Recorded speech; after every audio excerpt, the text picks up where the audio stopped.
नमस्कार, स्वागत है आपका टीवी 20 भारत में। मैं हूं आपके साथ शालिनी। आइए बढ़ते हैं आज की बड़ी खबर की ओर। महाविनाश की चेतावनी, अस्तित्व पर खतरा। इस अंधी दौड़ में कुदरत को तो मत भूलिए। पर्यावरण मंत्रालय की विशेषज्ञ समिति ने अरुणाचल प्रदेश के अंजो जिले में लोहित नदी पर 1200 मेगावाट की कलाई द्वितीय जल विद्युत परियोजना को पर्यावरणीय मंजूरी देने की सिफारिश की है। यह फैसला पर्यावरणविदों और स्थानीय आदिवासियों के लिए चिंता का विषय है। पर्यावरण प्रभाव आकलन EIA रिपोर्ट में गंभीर रूप से संकटग्रस्त सफेद पेट वाले बगुले की मौजूदगी को नजरअंदाज कर दिया गया। विकास के नाम पर प्रकृति और स्थानीय जीवन को दांव पर लगाने की यह प्रवृत्ति पूर्वोत्तर भारत की नाजुक पारिस्थितिकी के लिए खतरा है।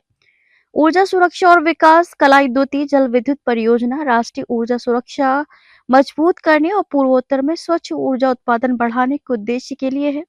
14,176 करोड़ रुपए का ये प्रोजेक्ट THDC इंडिया लिमिटेड के जिम्मे है। इससे सालाना 485 करोड़ 30 लाख यूनिट बिजली पैदा होगी।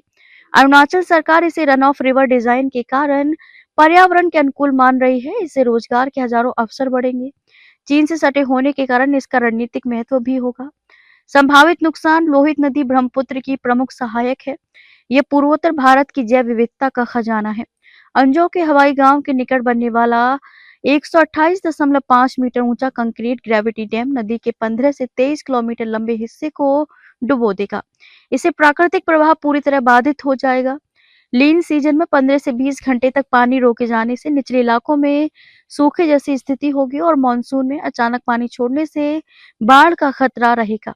इसके अलावा टोरटोर और टोरपुटीटोरा जैसी मछलियों का प्रजनन मार्ग अवरुद्ध होने की आशंका है, जिससे उनकी आबादी तेजी से घटेगी। भूस्खलन, ग्लेशियर, झील फटने, ग्लोफ का जोखिम रहेगा और भूकंप आने की आशंका बढ़ेगी।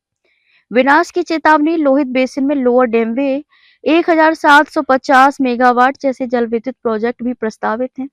पर्यावरण एवं वन मंत्रालय ने 2011 में ही लोहित बेसिन अध्ययन की सिफारिश की थी। इसमें बांधों से नदी पारिस्थितिकी के विनाश की चेतावनी दी गई थी। सबसे गंभीर खतरा संकटग्रस्त सफेद पेट वाले बगुले को है, जो क्रिटिकली एंडेंजर्ड श्रेणी में आता है। भारत में ये 60 से भी कम है। डैम से उनका निवास स्थान नष्ट हो जाएगा, मछली की उपलब्धता घटेगी, नेस्टिंग साइट्स प्रभावित होंगी और बिजली लाइनों से टकराव बढ़ेगा। खबरों में अब तक के लिए बस इतना ही। फिर होगी आपसे मुलाकात, तब तक के लिए नमस्कार और देखते रहिए टीवी 20 भारत। ऐसी ही लेटेस्ट अपडेट पाने के लिए हमारे चैनल को सब्सक्राइब करें और तुरंत नोटिफिकेशन पाने के लिए बेल आइकन दबाना न भूलें। यदि आप हमें फेसबुक या इंस्टा के माध्यम से देख रहे हैं तो हमारे पेज को फॉलो जरूर करें।